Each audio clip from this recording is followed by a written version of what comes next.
Q Ying इंतजार करती रह जाती है और जियांगकोंग आता ही नहीं है। यहाँ तक कि ओनर भी आकर बोलता है कि हम शॉप जल्द ही बंद कर रहे हैं। वो जियांगकोंग को कॉल करती है। जियांगकोंग उससे माफी मांगता है कि वो कहीं पे लेट हो गया था और कि वो अभी इसी वक्त उससे मिलने आ रहा है। पर क्यू यिंग कहती है कि तुम्हारी टीम का कर्फ्यू शुरू होने वाला होगा तो तुम जाकर रेस्ट करो और कंपटीशन के लिए खुद को प्रिपेयर करो। मैं तो वैसे भी ना घर पहुंच चुकी हूँ। वो उसे झूठ बोलती है। जियांगकोंग कहता है आई एम सो सॉरी, पर नेक्स्ट टाइम मैं तुम्हें पक्का ट्रीट करूंगा। वहीं यहाँ पे मिया डांट खा रही होती है अपने मैनेजर टोनी से कि वो क्यों मिली जियांगकोंग से जाके और क्या उसको होश नहीं है अपने करियर का। मिया कहती है कि आज तक का मैंने केवल और केवल करियर पे ध्यान दिया है। यहाँ तक कि मैं सुबह 6 बजे उठती थी और रात को 2 बजे सोती थी केवल और केवल इस काम की वजह से। पर अब मैं अपना पूरा का पूरा टाइम जियांगकोंग को देना चाहती हूँ। पर टोनी उसे समझाता है कि अगर वो जियांगकोंग को चुनेगी तो उसका करियर पूरी तरह से बर्बाद हो जाएगा, क्योंकि उसके फैंस नहीं चाहते वो रिलेशनशिप में आए और एज अ सिंगर ये उसकी रिस्पॉन्सिबिलिटी है कि वो अपने फैंस के इमोशंस का भी ख्याल रखे। मिया वहां से गुस्सा होकर चली जाती है। यही हम जियालिंग को देखते हैं जो कि क्यू यिंग का सौतेला भाई है। वो अपने सारे दोस्तों से बोल रहा होता है कि मेरी बहन को सारे लोग ऑनलाइन वोट कर रहे हैं, है ना। जियालिंग सारे दोस्तों को इकट्ठा करके हेल्प कर रहा होता है क्यू यिंग की कि वो टॉप पर आ जाए। तभी वहां पे से एक सुंदर लड़की गुजर रही होती है जिसको सारे लड़के पलट पलट के देखते हैं, पर वो जियालिंग को देख रही होती है और जियालिंग भी शर्मा शर्मा के उसे देख रहा होता है। यहाँ हम देखते हैं कि क्यू यिंग दोबारा से वीएनजी का मैच देख रही है जो वीएनजी जीत रहा है, जिसमें जियांगकोंग भी है। तभी वहां पे पिक्सी आता है और वो स्माइल करने लग जाता है। वो कहती है कि तुम जियांगकोंग को देख के स्माइल क्यों कर रहे हो, क्या तुम्हारे दिल में जियांगकोंग के लिए कुछ है। और बस वो उसकी बातें बकवास समझ के वहां से चले जाता है। इतने में ही वो मैसेज करती है जियांगकोंग को कि कांग्रेचुलेशन, तुम इतने सारे मैचेस बैक टू बैक जीत रहे हो। जियांगकोंग भी उसे कांग्रेचुलेट करता है कि वो ऑनलाइन वोटिंग पे नंबर 2 पे आई है। उसको तो यकीन ही नहीं होता, पर जब वो इंटरनेट पे सर्च करती है वो सच में 2 पे आई होती है और वो काफी खुश होती है। तभी वो जियान टियान के पास जाती है और कहती है कि क्या मुझे 2 घंटे की छुट्टी मिलेगी। वो पूछता है क्यों, तो वो कहती है कि मुझे टीचर लुओ को वीडियो भेजनी है। इसका मतलब टीचर लुओ तैयार हो गए थे क्यू यिंग को गाइड करने के लिए। वो ये भी कहती है कि टीचर वो इतने ज़्यादा बिजी हैं फिर भी वो मेरी वीडियोस हर दिन देखते हैं, तो मैं उनको रिटर्न में कोई गिफ्ट देना चाहती हूँ। जियान टियान तभी बातें कर रहा होता है अपने गेमिंग टाइम की, तो क्यू यिंग को आइडिया आता है कि उसे क्या गिफ्ट देना चाहिए टीचर लुओ को। यहाँ पे क्याओजिन मिल रही होती है जीडीवी के डायरेक्टर को, जो लोग नेक्स्ट स्टार कंपटीशन को ऑर्गेनाइज कर रहे हैं। तभी उनके सामने टीचर लुओ आता है और वो कहने लगती है कि मैं पूरी मेहनत करूंगी ये कंपटीशन जीतने के लिए। मैं उन लड़कियों की तरह नहीं हूँ जो दूसरों का सहारा लेके फेक कमेंट्स करवाती है अपने पोस्ट के नीचे और पोजीशन पा लेती है। मैं यहाँ तक का केवल और केवल अपनी मेहनत से आई हूँ। लग रहा है कि वो सीधा सीधा इशारा क्यू यिंग पे कर रही है। और तभी टीचर वो भी अपने रूम पे चले जाते हैं। जब वो ऑनलाइन पोस्ट देखते हैं वहां पे काफी सारे फेक कमेंट्स होते हैं, जिसको देख के वो समझ जाते हैं कि क्याओजिन सही कह रही थी, क्यू यिंग ने पक्का कुछ गड़बड़ की है 2nd पोजीशन लाने में। तभी वहां पे क्यू यिंग भी आ जाती है उनका गिफ्ट लेके और टीचर लुओ उसको लाइव कमेंट्री करने को कहते हैं, जो कि वो घबराहट के मारे अच्छी नहीं कर पाती। तभी टीचर लुओ उससे सुनाने लग जाते हैं कि तुम्हारे जैसे लोग बहुत है इंडस्ट्री में जो कि फेक कमेंट्स करवा के ऑनलाइन चीज़ों में 1st या 2nd आ जाते हैं। क्यों इनको इस बात का कोई भी अंदाज़ा नहीं होता। वो कहती है कि मुझे इस बारे में कुछ नहीं पता और मैं पक्का से इन्वेस्टिगेट करूंगी कि ये क्या मामला है। पर टीचर लुओ उसको डांट के वहां से जाने को कहते हैं और वो वहां से चली जाती है। टीचर लुओ खोल कर देखते हैं उसका गिफ्ट, तो उसने हॉट वाटर बॉटल दी होती है ताकि वो इस वेदर में गर्म पानी पी सके, जो कि उनके डाइजेशन के लिए अच्छा होगा। क्यू यिंग सीधे पहुंचती है अपने भाई के कॉलेज में और क्यू यिंग को वहां देखकर उसके भाई के दोस्त बहुत एक्साइटेड होते हैं कि प्लीज अपनी बहन से हमें इंट्रोड्यूस करवाना, पर वो उन्हें वहां से भगा देता है। क्यू यिंग से मिलने जाता है। वो बहुत खुशी से उससे मिलने जाता है क्योंकि वो 2nd आई होती है ऑनलाइन वोटिंग पे, पर क्यू यिंग वहां उसे डांटने गई होती है। वो उसे कहने लगती है कि तू कुछ भी कर ले, मैं तुझे और पापा को कभी भी माफ नहीं करूंगी, तो प्लीज मेरी लाइफ से दूर रह। ऐसी चीजें करने की कोई जरूरत नहीं है जिससे मेरे लिए प्रॉब्लम खड़ी हो, और कोई भी कमेंट्स वगैरह करवाने की भी ज़रूरत नहीं है। अब बेचारा जियालिंग तो अच्छा ही सोचा था अपनी बहन के लिए, पर क्यू यिंग उसे बहुत बुरी डांट के वहाँ से चली जाती है और फिर कमेंट्री की प्रैक्टिस करने लगती है। तभी वहाँ पे जियांगकोंग भी पहुँचता है और वो कहता है कि कल कंपटीशन है और आज तुम वीडियो की प्रैक्टिस कर रही हो। पता है एग्जाम से पहले क्या करना चाहिए? प्रैक्टिस बिल्कुल नहीं करनी चाहिए और रिलैक्स करना चाहिए। और वो दोनों साथ में बैठ के गाना सुनने लगते हैं। गाना खत्म होता है और क्यूइंग उसे कुछ कहना चाहती है कि तभी पीछे बैठे हुए लोग कहने लगते हैं, अरे देखो देखो मिया का बॉयफ्रेंड एक एक्टर है, उसकी न्यूज़ लीक हो चुकी है। और ये सुन के जियांग कॉन्ग सहम सा जाता है। क्यूइंग कहती है, अरे तुम ऐसे क्यों, अच्छा तुम तो मिया के बहुत बड़े फ़ैन हो ना, कोई बात नहीं, चिंता मत करो, तुम उसके फ़ैन ही रहोगे, अगर बॉयफ्रेंड बन भी गया तो। वो कहता है नहीं नहीं ऐसी कोई बात नहीं है। तभी पूछता है कि वो क्या कहने वाली थी। क्यूइंग कहती है कि कल मेरा कंपटीशन है तो तुम मुझे सपोर्ट करने पक्का वहाँ पे आओगे ना। और जियांग कॉन्ग कहता है मैं प्रॉमिस करता हूँ कि मैं तुम्हें वहाँ पे ज़रूर मिलने आऊँगा। पर हम मिया के साइड की स्टोरी देखते हैं कि टोनी ने झूठी न्यूज़ फैलाई है कि मिया का एक फेमस चाइनीज़ एक्टर के साथ चक्कर चल रहा है, क्योंकि रिपोर्टर्स ने उसकी और जियांग कॉन्ग की फ़ोटो चुपचाप खींच ली थी और उसने जियांग कॉन्ग को एक चाइनीज़ एक्टर बताया है। मिया उससे कारण पूछती है, और अगर रिलेशनशिप में आना कहना ही है ऑडियंस को तो हम क्यों ना सच बोले, हम क्यों ना ये बोलें कि जियांग कॉन्ग मेरा बॉयफ्रेंड है। पर टोनी साफ इनकार करता है क्योंकि जियांग कॉन्ग की इमेज ऑनलाइन बहुत ही ख़राब है। पर मिया फिर भी उससे लड़ाई कर रही होती है कि जियांग कॉन्ग एक अच्छा इंसान है, वो ऐसा बिल्कुल भी नहीं है। टोनी गुस्से में बोल देता है कि तुम जियांग कॉन्ग पे इतना भरोसा करती हो, पर वो एक लड़की क्यूइंग के बहुत ज़्यादा करीब है, अगर तुम्हें यकीन नहीं होता तो ऑनलाइन ही देख लो। और जब वो ऑनलाइन सर्च करती है तो काफ़ी सारी अफवाहें होती हैं क्यूइंग और जियांग कॉन्ग के बारे में, यहाँ तक कि वो क्यूइंग की एक डांसिंग वीडियो भी देखती है जिसमें क्यूइंग मिया के गाने पे ही डांस कर रही होती है। यहाँ पे जियांग कॉन्ग बैठा है ब्रदर सुन के पास और वो फोटो दिखाते हुए कहता है, ये तुम हो ना, मुझे पता था कि ये तुम हो, बस मुझे लग रहा है कि मिया की कंपनी वालों ने झूठी न्यूज़ फैलाई है कि उसका चक्कर किसी चाइनीज़ एक्टर के साथ चल रहा है, तो तुम्हें ज़्यादा चिंता करने की ज़रूरत नहीं है। जियांग कॉन्ग कहता है कि उसे इस बारे में पता है। इतने में ही मिया का कॉल आता है और वो भी मिसअंडरस्टैंडिंग क्लियर करने को ही कॉल कर रही होती है कि मेरा वो चाइनीज़ एक्टर के साथ कोई चक्कर नहीं चल रहा, ये सारी चीज़ें कंपनी ने सेटअप की है और कल क्या वो उससे अकेले में मिलेगा। जियांग कॉन्ग कहता है कि उसे अपने करियर पे ध्यान देना चाहिए और इन चीज़ों पे नहीं, पर मिया फिर भी उसे फोर्स करती है कि वो ज़रूर उससे कल मिले और वो उसका इंतज़ार करेगी। अब आ जाता है कंपटीशन का दिन और वहाँ पे पहुँचते हैं यी और यी जुएन क्यूइंग को सपोर्ट करने के लिए। इतने में ही क्यूइंग को मैसेज आता है जियांग कॉन्ग से कि वो नहीं आ पाएगा और उसको लेट हो जाएगी कंपटीशन में आने में। ये सुन क्यूइंग का मुंह तो बहुत उतर जाता है, पर वो अपने दोस्तों के सामने ज़्यादा दिखाती नहीं। और यी जुएन भी कहता है कि जियांग कॉन्ग कभी भी अपना प्रॉमिस नहीं तोड़ता, वो पक्का तुम्हारे लिए कंपटीशन में ज़रूर आएगा। यी जुएन ये भी बताता है कि उसने सुना है इस कंपटीशन का विनर क्याओ जिन ही होने वाली है, क्योंकि उसके इस कंपटीशन के डायरेक्टर से काफ़ी अच्छे रिलेशन है। इतने में क्याओ जिन उसी डायरेक्टर के साथ वहाँ पे आ जाती है और क्यूइंग को ये बात सच लगने लगती है, पर ये कहती है इन सारी चीज़ों पे ध्यान मत दे, तू बस अपना बेस्ट देना। और कंपटीशन हो जाता है शुरू, जिसमें होते हैं 2 राउंड्स। पहले राउंड में क्वेश्चंस पूछे जाएंगे और जो भी जीतेगा वो अगले 2 राउंड में जाएगा। और इस कंपटीशन की स्पेशल गेस्ट और कोई नहीं बल्कि मिया ही होती है। वो सामने से आती है और बैठ के क्यूइंग को ही देखने लगती है, क्योंकि उसे तो पता है कि क्यूइंग का रूमर रिलेशनशिप चल रहा है जियांग कॉन्ग के साथ। पहला राउंड शुरू होता है और क्वेश्चन खत्म करने से पहले ही क्याओ जिन सारे क्वेश्चंस का बहुत फटाफट आंसर दे रही होती है। क्यूइंग बेचारी को तो मौका ही नहीं मिलता है बजर दबाने का।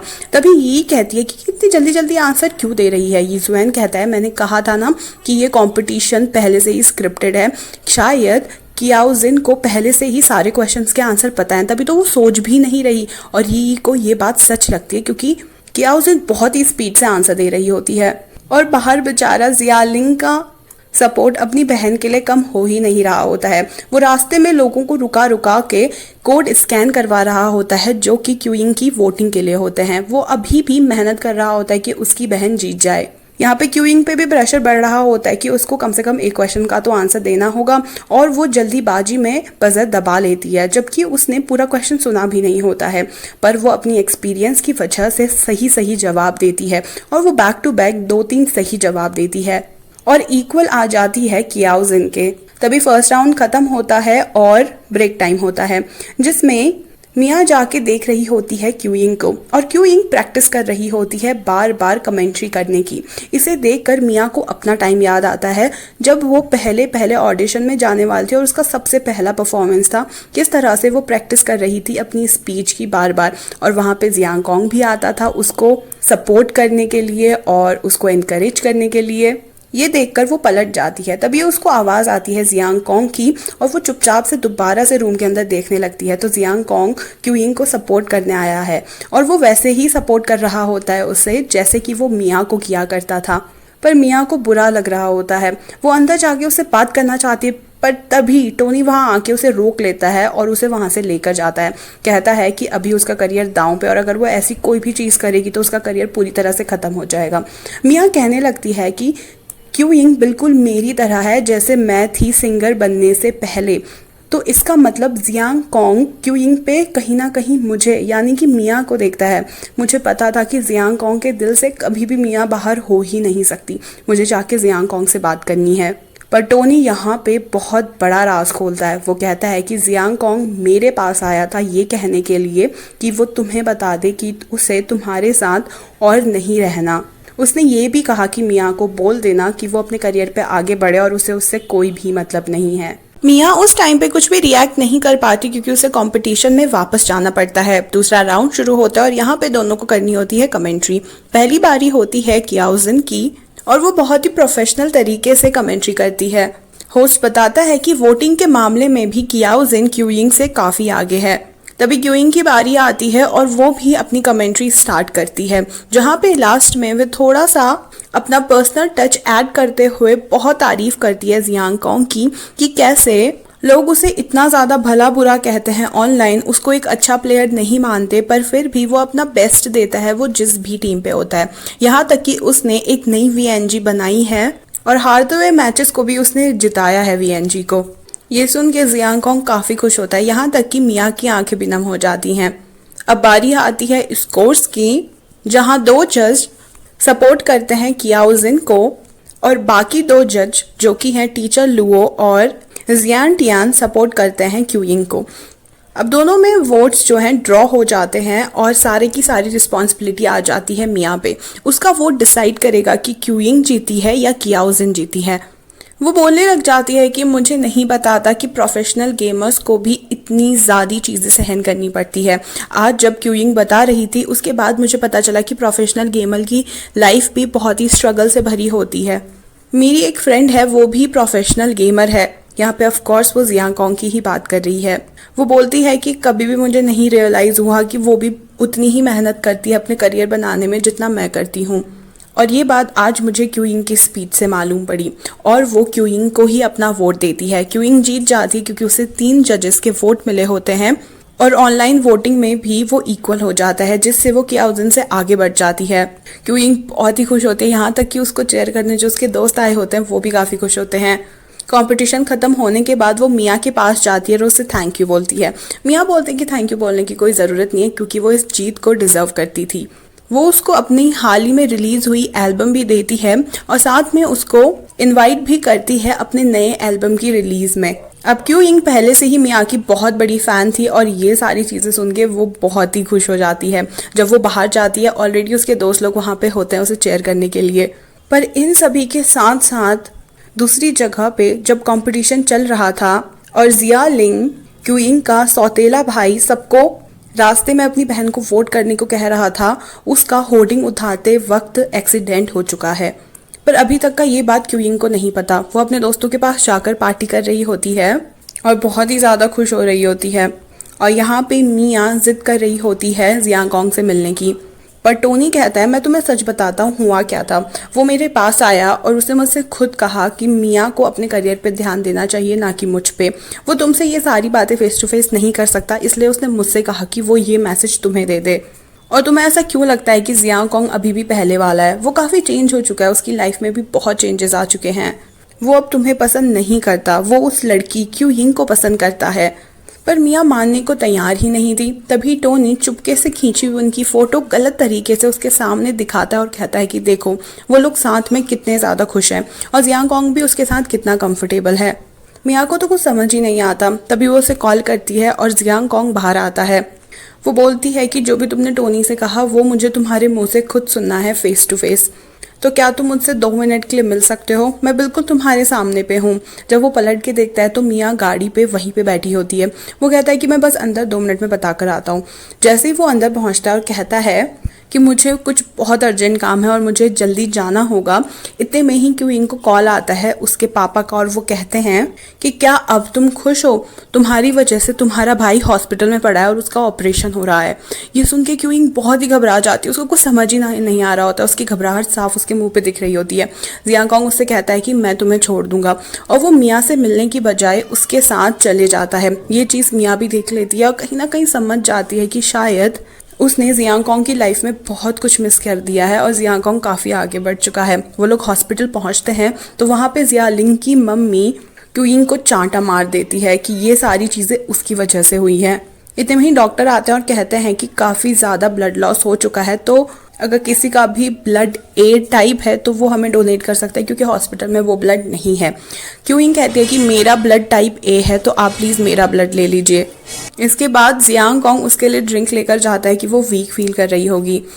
क्यूइंग इतने पे ही रोने लग जाती है कि जियालिंग ने कितनी ज़्यादा कोशिश की है उसके लिए अच्छा करने की और हमेशा मैं उसे कितना ज़्यादा बुरा बिहेव करती थी, हमेशा मैं उसे धुतकारती रही और वो बेचारा हमेशा मेहनत करते रहा कि वो मेरा दिल जीत ले। ये सारी चीज़ें केवल और केवल मेरी वजह से हुई है।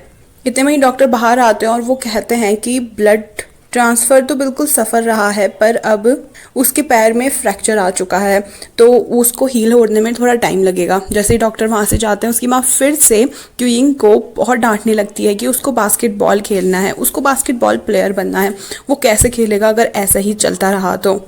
वहीं यहाँ पे हमें ये से थोड़ी बैक स्टोरी पता चलती है। दरअसल जियालिंग सगा बेटा नहीं है क्यूइंग के पापा का।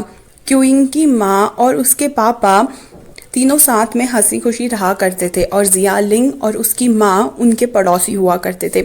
यहाँ तक कि जियालिंग और क्यूइंग तो साथ में खेला करते थे और क्यूइंग बिल्कुल अपने छोटे भाई की तरह ही जियालिंग को ट्रीट करती थी। पर जब क्यूइंग की माँ बहुत बीमार थी उसी वक्त क्यूइंग के पापा ने जियालिंग के मदर से शादी कर ली और तब के बाद से क्यूइंग बहुत ही नफरत करती है जियालिंग और उसकी फैमिली को। और जियालिंग पूरी कोशिश करता है क्यूइंग को मनाने की क्योंकि उसे पता है कहीं ना कहीं दिल में कि उसने और उसकी माँ ने उसका घर तोड़ा है। अब हम पहुंचते हैं हॉस्पिटल में जहाँ पे जियांग कांग उसे कह रहा है कि आज उसका पहला दिन है जीडीवी में तो उसको लेट नहीं होना चाहिए। अब जैसे कि डॉक्टर ने बता दिया है कि जियालिंग ठीक है तो तुम अब ऑफिस जा सकती हो। क्योंकि उसे थैंक यू बोलती है और ऑफिस के लिए निकल जाती है। जब वो ऑफिस पहुंचती है तो उसे पता चलता है कि उसको तो कियाओजिन ने रिप्लेस कर लिया है क्योंकि क्यूइंग काफ़ी ज़्यादा लेट आई थी और अब क्यूइंग की जगह कियाओजिन कमेंट्री करेगी टीचर लुओ के साथ, जो कि क्यूइंग का बहुत बड़ा सपना था। और टीचर लुओ उसको बैक स्टेज ग्रुप पे शिफ्ट कर देते हैं पर फिर भी वो टीचर लुओ को नहीं बताती कि वो किस कारण से लेट हुई थी। यहाँ पे कियाओजिन कमेंट्री कर रही होती है और पीछे से क्यूइंग उसकी हेल्प कर रही होती है। जब वो बाहर आती है तो जियांग कांग उसके सामने आता है और उससे बोलता है कि टीचर लुओ को उसने कारण क्यों नहीं बताया कि वो आज क्यों इतना ज़्यादा लेट हो गई। पर वो कहती है कि टीचर लुओ को पसंद नहीं है एक्सप्लेनेशन सुनना और मैं बोलती भी तो क्या बोलती, गलती मेरी है, लेट मैं हुई थी। और वो फिर रोने लग जाती है दोबारा से कि जियालिंग ने मेरे साथ इतना अच्छा बिहेव किया और मैंने उसको हमेशा धुतकारा है, मैं इतनी बुरी क्यों हूँ। जियांग कांग उसे गले लगा लेता है और कहता है कि वो इन सारी चीज़ों के बारे में ना सोचे। दूसरे दिन वो बहुत सारे स्नैक्स लेकर कियाओजिन के पास जाती है और अब वो होश में आ चुका होता है। वो उससे पूछती है कि वो ठीक है या नहीं और जियालिंग अपनी स्माइल से कहता है कि मैं बिल्कुल ठीक हूँ तो टेंशन करने की कोई भी बात नहीं है। क्यूइंग भी अब उसे बहुत अच्छा मानने लग गई है। वो कहती है कि जब तुम्हारा अगला बास्केटबॉल मैच होगा ना तो मुझे ज़रूर बताना, मैं अपने सारे फ्रेंड्स को तुम्हारे सपोर्ट में लेकर आऊँगी और हम सब तुम्हारे लिए चेयर करेंगे। आखिर तुम मेरे भाई जो हो। और क्यूइंग के मुंह से पहली बार भाई सुन के जियालिंग बहुत ही खुश होता है। वो बाहर आ जाती है, उसके पापा उससे कहते हैं कि मुझे अपनी वो वीडियो भेजना जिस वीडियो में तुम कंपटीशन जीती हो, मुझे वो देखनी है। और लग रहा है कि शायद क्यूइंग का रिलेशन उसके पापा के साथ भी अच्छा हो जाएगा। वहीं ऑफिस में जब वो दोबारा से प्रैक्टिस कर रही होती है अपनी चीज़ों की, वहाँ पे टीचर लुओ आता है और उसको नोट्स देकर कहता है कि इनसे प्रैक्टिस करना, ये हेल्पफुल होंगे। जब वो नोट्स खोल के देखती है वो और कुछ नहीं बल्कि टीचर लुओ की पर्सनल नोटबुक होती है जिसपे उन्होंने अपनी पर्सनल ट्रेनिंग टेक्निक्स लिखी है। टीचर लुओ तभी अपनी कैबिन में जाके वो बॉटल देखते हैं जो क्यूइंग ने उन्हें गिफ्ट की थी। तभी हम फ्लैशबैक पे जाते हैं और हमें दिखता है कि जियांग कोंग ने सारे के सारे रीजन बता दिए हैं कि उस दिन क्यूइंग लेट क्यों हुई थी, और टीचर लुओ को कहीं ना कहीं समझ आ गया है कि क्यूइंग बाकी लड़कियों की तरह नहीं है। वो सच में इस चीज को लेकर काफी पैशनेट है और काफी हार्ड वर्किंग है। पर यहाँ पे जब क्यूइंग कहीं से आ रही होती है, वो सुन लेती है बोलते हुए कियाओ जिन को क्यूई के साथ कि वो दोनों ही रिलेशनशिप में हैं, और कियाओ जिन अभी उनका रिलेशनशिप पब्लिक नहीं करना चाहती क्योंकि उस चीज़ का अफेक्ट उसके करियर पे पड़ेगा। और क्यूइंग को लगता है कि पिक्सी बॉयफ्रेंड था कियाओ जिन का, तो क्यूइंग को लग रहा है कि कियाओ जिन चीट कर रही है पिक्सी पे, और यहीं पे इस पार्ट का एंड हो जाता है। क्या जिया लिंग की इंजरी इतनी ज़्यादा सीरियस है, और अगर है तो क्या क्यूइंग खुद को कभी माफ़ कर पाएगी जिया लिंग के इतने बड़े लॉस के लिए? नेक्स्ट पार्ट और भी बहुत सारे ट्विस्ट एंड टर्न से भरा होने वाला है, तो please subscribe to my channel. Thank you so much for watching. Bye bye.